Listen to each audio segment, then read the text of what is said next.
Ibnu Jarir At-Tabari berkata dalam tafsir ini, mengatakan bahwa para pakar tafsir berselisih pendapat tentang makna lahwal hadis atau perkataan yang sia-sia. Sebagian mereka mengatakan dimaksud adalah nyanyian dan mendengarkannya. Lalu setelah itu Ibnu Jarir menyebutkan bahwa perkataan ulama salaf mengenai tafsir tersebut diantaranya dari Abu As-Saba Al-Bakri rahimahullah. Beliau mengatakan bahwa telah mendengar Abdullah bin Mas'ud ditanya tentang tafsir Luqman ayat 6. Lalu beliau radhiyallahu anhu berkata, Al-Gina walladhi la ilaha illahu yuraddidaha thalatha marrat. Itu yang dimaksud adalah nyanyian demi zat yang tidak ada ilah sesembahan yang berhak diibadahi selain dia. Lalu beliau menyebutkan hal tersebut sampai 3 kali. Ini disebutkan di dalam tafsir surah Luqman yang disebutkan juga oleh Ibnu Jarir di jilid 20 halaman 127. Dan tadi sudah kita sebutkan juga Ibnu Katsir sebutkan di jilid 6 halaman 333. Jadi teman-teman bisa kembali ke sana. Pendapat yang menafsirkan dari mayoritas ulama bahwasanya Luqman ayat 6 lahwal hadis, perkataan sia-sia yang menyimpangkan orang dari Al-Quran dan akhirat, disetujui juga oleh Mujahid, tabi'in yang masyhur, Sa'id bin Jubair, Ikrimah, Qatadah, Ibnu Najih dan Mujahid berkata lahwal hadis adalah genderang. Asy-Syaukani berkata juga dalam tafsir beliau Fathul Qadir, itu dinukil di tafsir ayat ini, dia mengatakan lahwal hadis adalah segala sesuatu yang melalaikan seseorang dari berbuat baik. Hal itu bisa berupa nyanyian, permainan, cerita-cerita bohong, dan semua jenis kemungkaran.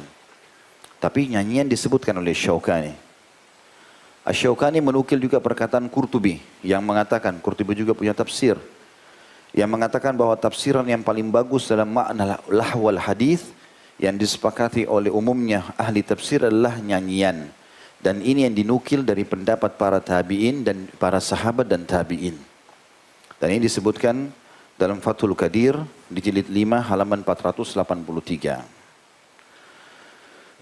Kalau ada orang yang mengatakan misal bahwasanya itu kan perkataan sahabat, mungkin kita masih bisa maknakan dengan makna lain. Maka ini dibantah oleh para ulama. Kalau seseorang sosok sahabat seperti Abdullah bin Mas'ud yang menyaksikan wahyu turun, yang dipuji oleh Nabi SAW dan dijamin baginya surga, bisa bersumpah 3 kali, lalu kita harus pilih pendapat siapa lagi setelah itu. Dinukil statement yang sama dari Ibnu Abbas radhiyallahu anhuma. Beliau juga mengatakan bahwasanya makna daripada lahwal hadis adalah nyanyian. Itu yang pertama. Yang kedua, surah An-Najm. Dibuka ya. Surah An-Najm ayat 59 sampai 62. Ayat 59 sampai 62. Ini kita baca tafsir Al-Quran. Allah berfirman, A'udzu billahi minasyaitonir rajim. Afamin hadzal hadithi ta'jabun wa tadhakuna wa la tabkun wa antum samidun. Garis bawahi kalimat samidun. Fasjudu lillahi wa'budu. Apa kata Allah? Apakah kalian merasa heran terhadap pemberitaan ini? Tentang kenabian Nabi Muhammad SAW, tentang adanya alam barzah dan kematian, tentang adanya hisab hari kiamat, tentang adanya surga dan neraka. Apakah kalian merasa heran dengan pemberitaan dalam Al-Quran dari informasi ini semua? Dan kalian bahkan menertawakan dan tidak menangis, merasa itu adalah bahan olokan, informasi belaka. Lalu Allah mengatakan, sedangkan kamu samidun. Perhatikan kalimat samidun ya. Nanti kita tafsirkan ini. Maka sujudlah kepada Allah dan sembahlah Dia. Kata ulama tafsir, makna samidun diambil dari akar kata bahasa asli orang Yaman, orang Arab. Orang Arab mengatakan Yaman, usmut lana, artinya berjanjilah buat kami.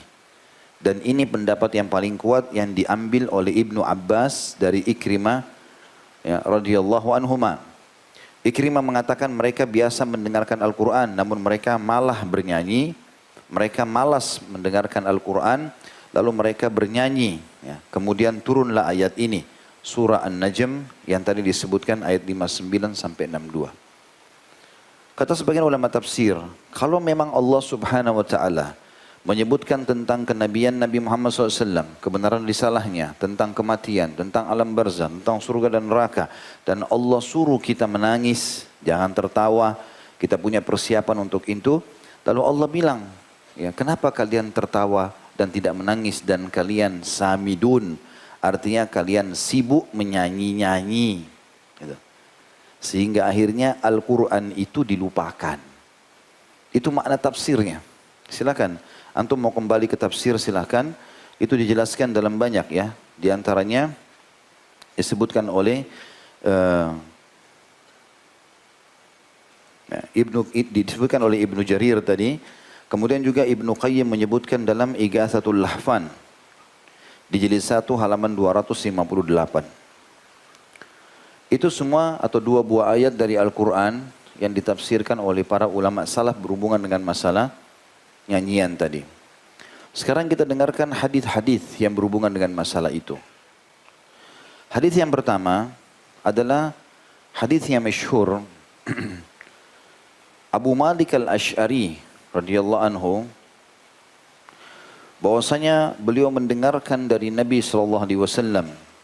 Nabi bersabda, la yakunanna min ummati aqwamun yastahilluna al-hira wal harira wal khamra wal ma'azif wa la yanzilanna aqwamun ila jambin alami yaruhu alaihim bisarihati lahum ya'tihim ya'ni al-fakir lihajatin fayaquluna irji ilaina gada fayabituhumullahu wa yada'al ilm wa yamsahu akhirahum kiradata wal khanazir ila yaumil qiyamah. Ya, hadis ini diriwayatkan oleh Imam Bukhari. Artinya kata Nabi SAW, sungguh benar-benar akan ada di kalangan umatku sekelompok orang yang menghalalkan zina. Saya tanya, zina haram enggak? Baik. Nabi SAW mengatakan akan datang nanti di antara umatku yang menghalalkan itu. Oh, zina enggak haram. Dan sutra bagi laki-laki haram enggak? Haram. Ya. Bagi teman-teman yang belum tahu, pernah Nabi SAW mengangkat emas tangan kanan dan sutra tangan kiri lalu mengatakan dua benda ini haram bagi laki-laki umatku. Tapi nanti di akhir zaman akan ada orang menghalalkan itu. Khamr, minuman keras, haram atau tidak? Baik. Lalu yang keempat kata Nabi SAW, perhatikan lafadznya ya. Sungguh benar-benar akan ada di kalangan umatku sekelompok orang yang menghalalkan zina. Berarti dari haram menjadi halal. Sutra, khamr, dan alat musik. Perhatikan di sini yang keempat dikatakan dan alat musik. Ya. Dan beberapa kelompok orang akan singgah di lereng gunung dengan binatang ternak mereka. Sementara seorang yang fakir mendatangi mereka untuk minta. Punya hajat. Lalu mereka berkata, kembalilah kepada kami besok. Jadi ada sekelompok orang ingin pesta-pesta, dengarin musik, duduk di lereng gunung. Mereka bawa gembalaan-gembalaan mereka. Kemudian ada orang miskin datang, tolong bantu saya.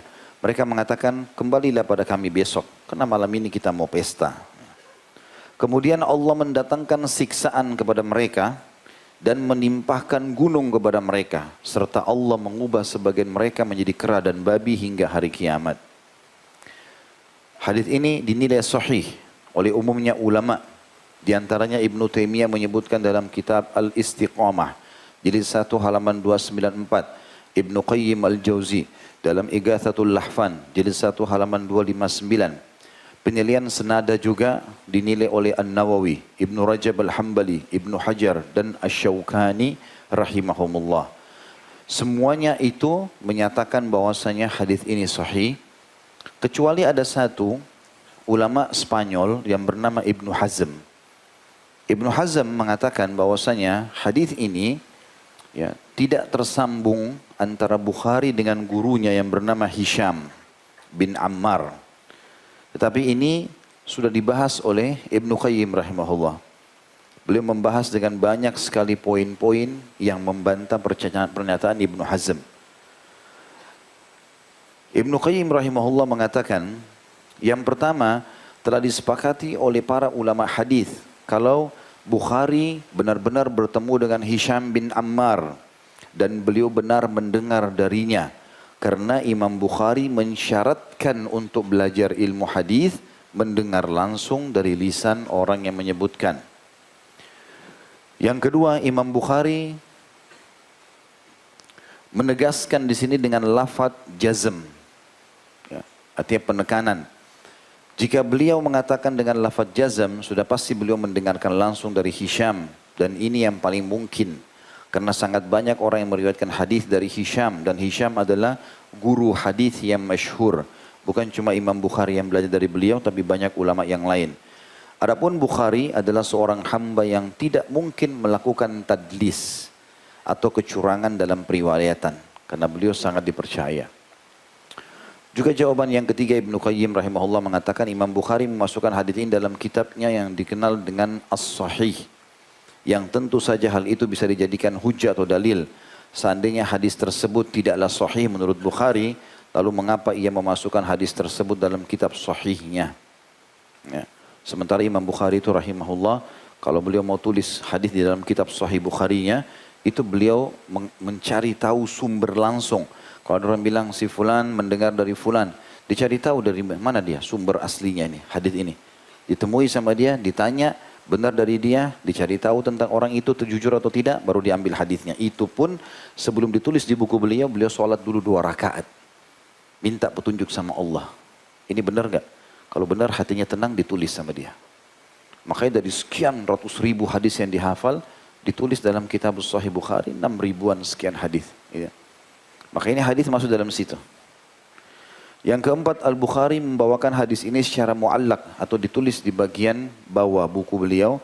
Namun di sisi lain beliau menggunakan lafaz jazam atau memastikan.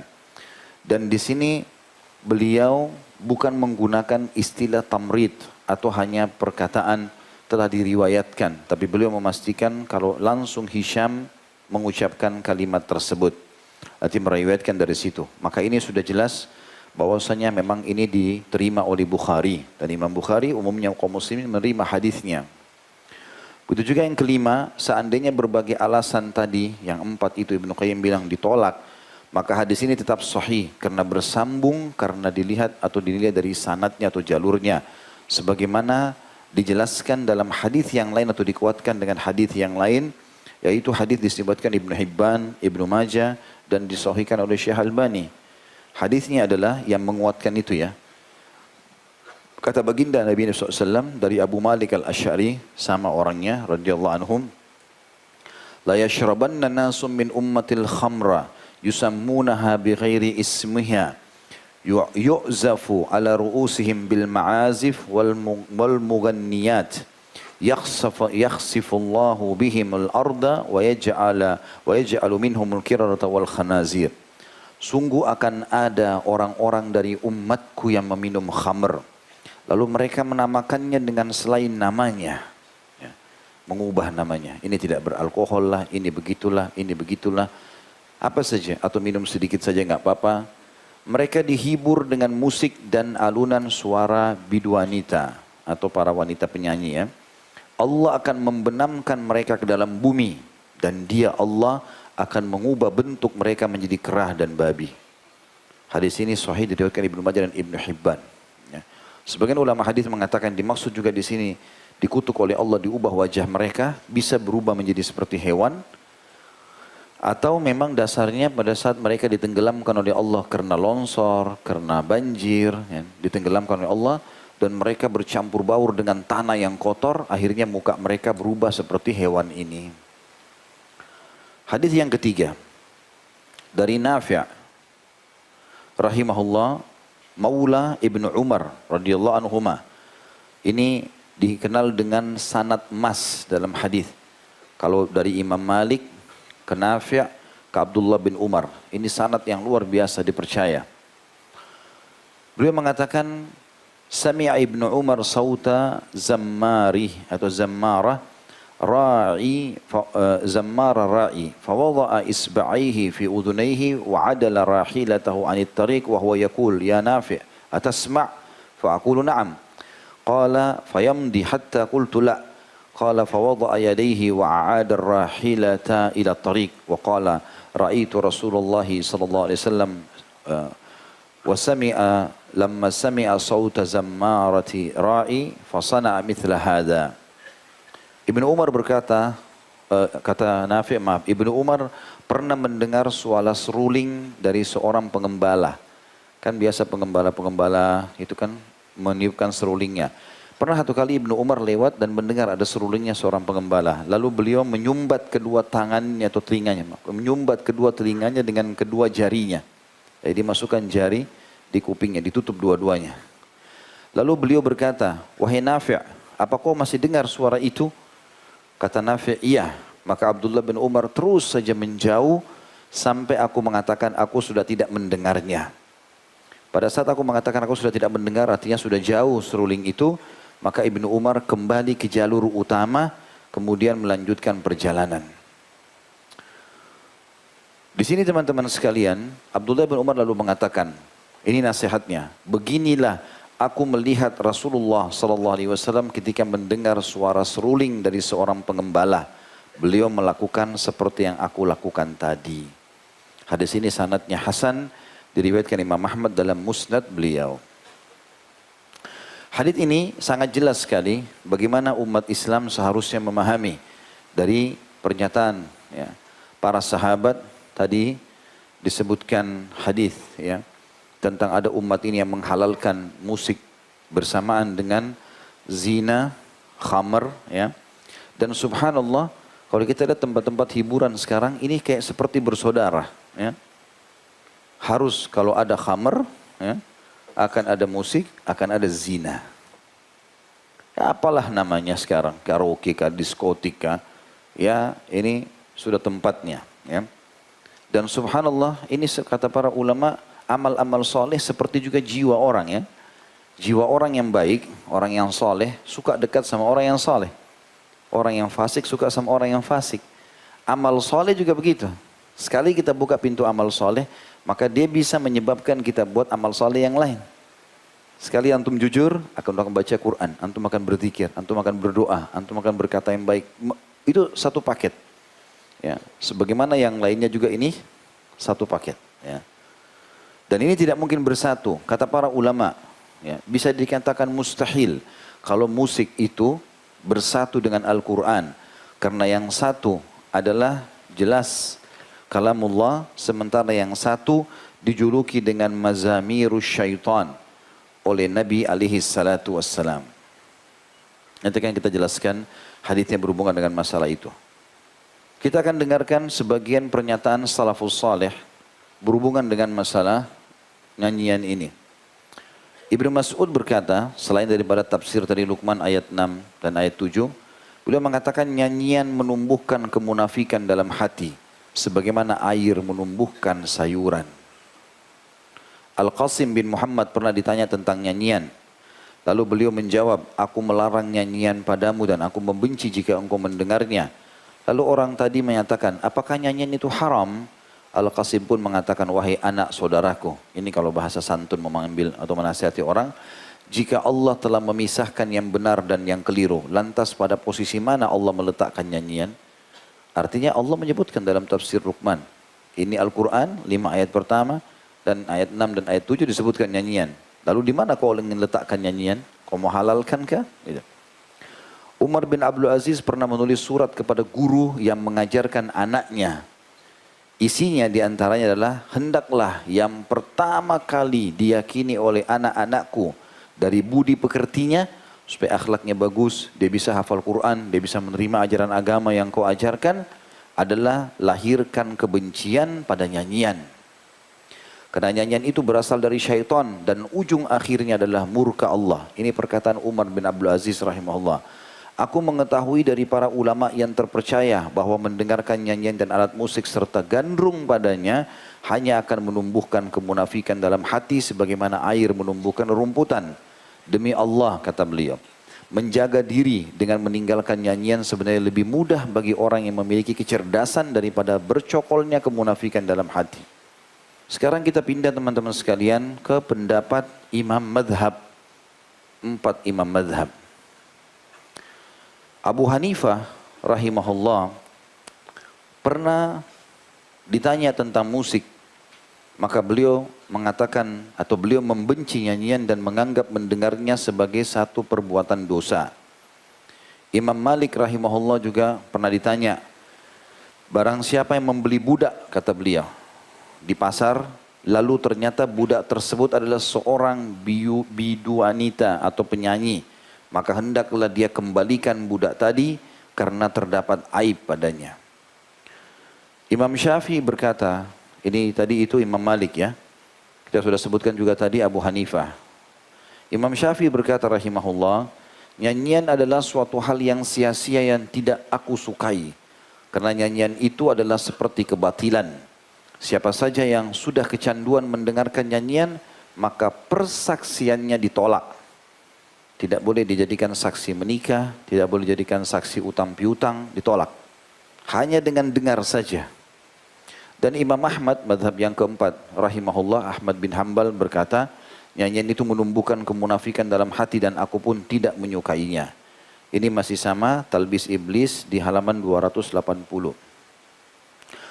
Syekh Islam Ibnu Taimiyah juga mengatakan rahimahullah, tidak ada satupun dari 4 ulama madhab yang berselisih pendapat mengenai haramnya musik itu. Ini tentu perkataan para ulama ya yang dinukil. Jadi ini bukan pernyataan kita yang disebutkan di sini ya. Tapi ini perkataan para ulama.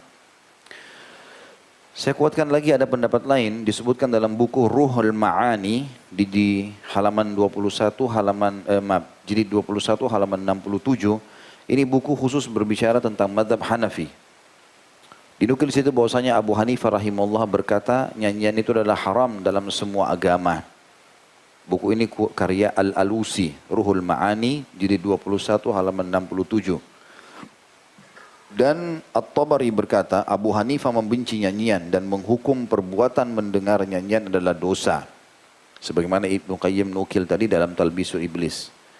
Imam Malik juga dinukil, Ishaq bin Isa At-Tabbah berkata, aku bertanya kepada Malik bin Anas mengenai nyanyian yang dilakukan oleh sebagian penduduk Madinah. Jadi kebetulan Imam Malik tinggal di Madinah, ada sebagian orang Madinah dengarkan musik, maka ditanya hukumnya kepada beliau. Beliau mengatakan tidak ada yang melakukan hal itu, maksudnya menyanyi, di negeri kami ini, di Madinah, kecuali orang-orang yang fasik. Ini disebutkan riwayat Al-Khallal dalam Al-Amr bil Ma'ruf wa Nahi Anil Munkar, halaman 142, dan ini sanadnya disahihkan oleh Syekh Albani. At-Tabari berkata, adapun Imam Malik atau Malik bin Anas, maka beliau telah melarang dari menyanyi dan mendengarkan nyanyian, dan ini adalah madhab semua penduduk Madinah. Imam Syafi'i rahimahullah berkata, aku mendapati di Irak sesuatu yang diberi nama dengan takbir. Takbir itu seperti alat untuk digunakan musik ya, yang dimunculkan oleh orang-orang zindiq. Zindiq itu orang yang jauh dari agama, guna menghalangi orang-orang dari membaca Al-Quran. Disebutkan oleh Ibnu Abu Nuaim dalam kitab Al-Hilya jilid 9 halaman 146. Ya. Dan ini dengan sanad sahih dinukil dari Imam Syafi'i rahimahullah. Dan kalau kata para ulama takbir itu alat musik tadi dibolehkan, maka tentu Imam Syafi'i tidak akan melarang perbuatan tersebut. Begitu juga dinukil ya, Ibnu Qayyim al-Jauzi juga masih mengatakan murid-murid senior Asy-Syafi'i radhiyallahu anhum ajma'in mengingkari perbuatan mendengarkan nyanyian. Sementara dalam mazhab Hambali atau Hanabila, Abdullah bin Ahmad bin Hanbal, anaknya Imam Ahmad berkata, aku bertanya kepada ayahku tentang nyanyian, maka beliau menjawab, nyanyian itu menumbuhkan kemunafikan di dalam hati, saya tidak menyukainya. Dan ini cukup banyak statement yang diangkat tentang perkataan Imam Ahmad rahimahullah, tapi yang jelas Ibnu Taimiyah berkata, menyimpulkan Imam 4 mereka telah bersepakat mengharamkan alat-alat musik yang merupakan alat permainan yang tidak berguna. Dan sekian banyak statement yang dinukil dari mereka berhubungan dengan masalah itu. Baik, ini adalah statement 4 orang atau 4 madhab tentang masalah itu. Saya sempat susun juga beberapa tulisan. Di antaranya adalah ada juga statement para sahabat. Abdullah bin Umar berkata, yang wafat tahun 73 Hijriah radhiyallahu anhu, pernah melewati sekelompok orang yang sedang melakukan ihram dan di antara mereka ada seorang yang bernyanyi. Maka beliau radhiyallahu anhuma berkata, ingatlah doa-doa kalian tidak akan diterima. Jadi beliau lewat, ini sahabat Nabi, Abdullah bin Umar anhuma. Pas lihat di antara orang pakai ihram, ada di antara mereka yang nyanyi-nyanyi lagi pakai ihram. Maka Abdullah bin Umar mengatakan, selama orang ini ada dan dia lakukan perbuatan ini, gak diterima doa kalian. Abdullah bin Abbas yang wafat tahun 68 Hijriah radhiyallahu anhu berkata, rebana, ya, itu haram, al-ma'azif, alat-alat musik juga haram, al-qubah, atau gendang, yang sejenisnya juga haram, dan suruling juga haram. Ini semua perkataan yang disampaikan oleh mereka. Dan cukup banyak sekali statement-statement yang disampaikan oleh para ulama, ya, seperti perkataan Umar bin Abdul Aziz tadi, ya, pada gurunya muridnya. Kemudian ada juga Imam Al-Ajuri rahimahullah yang wafat tahun 360 Hijriah. Beliau mengharamkan nyanyian dan alat musik dalam kitabnya Tahrimun Nard Wasyatranj Wal Malahi. Beliau rahimahullah berkata, nyanyian itu haram dilakukan dan haram mendengarkannya berdasarkan dalil dari kitabullah, sunnah-sunnah Rasulullah, perkataan para sahabat radhiyallahu anhum, dan perkataan mayoritas para ulama kaum muslimin. Imam Abu Bakar bin Walid At-Turtushi Al-Fikri rahimahullah, wafat tahun 520 Hijriah. Beliau juga salah satu pembesar madhab Maliki, berkata dalam kitabnya Tahrimus Sama', ya, artinya hukum tentang haramnya mendengarkan nyanyian. Beliau mengatakan, ya, kemudian bertambah banyak kebodohan, sedikit ilmu dan perkara saling kontradiktif sehingga di kalangan kaum muslimin ada yang melakukan maksiat dengan terang-terangan. Kemudian semakin lama mereka semakin bertambah jauh hingga sampai kepada kami bahwa ada sekelompok saudara kami dari kaum muslimin. Mudah-mudahan Allah Azza wa Jalla memberi mereka petunjuk, dan juga kepada kami yang telah digelincirkan oleh syaitan dan telah sesat cara berfikirnya. Mereka senang kepada nyanyian dan permainan yang sia-sia. Mereka mendengarkan nyanyian dan musik serta menganggap hal itu sebagai bagian dari agama yang dapat mendekatkan diri kepada Allah Azza wa Jalla. Mereka telah menentang kaum muslimin dari para sahabat dan tabi'in. Mereka telah menyimpang dari jalan kaum mukminin yang telah menyalahi dan telah menyalahi para fuqaha, para ulama 4 madhab dan para ulama pengemban risalah Allah Subhanahu wa taala. Ada sebuah hadis teman-teman sekalian, dan hadis ini hadis sahih diriwayatkan Al-Hakim dalam kitab Mustadraknya. Hadis ini, ya, dinukil bahwasanya Nabi SAW bersabda, Inni lam anha anil bukai walakinni nuhitu an sautaini ahmakaini fajirain. Aku tidak melarang kalian menangis. Kalau sedih, ya silakan nangis kalau emang betul-betul membutuhkan tangisan. Namun aku dilarang atau aku larang kalian dari 2 suara bodoh dan penuh dengan kemaksiatan. Sautu inda nugmati lahwin walaibin wa mazamiru syaitan. Yaitu suara nyanyian hiburan atau kesenangan dan permainan dan lagu-lagu syaitan. Itu yang pertama.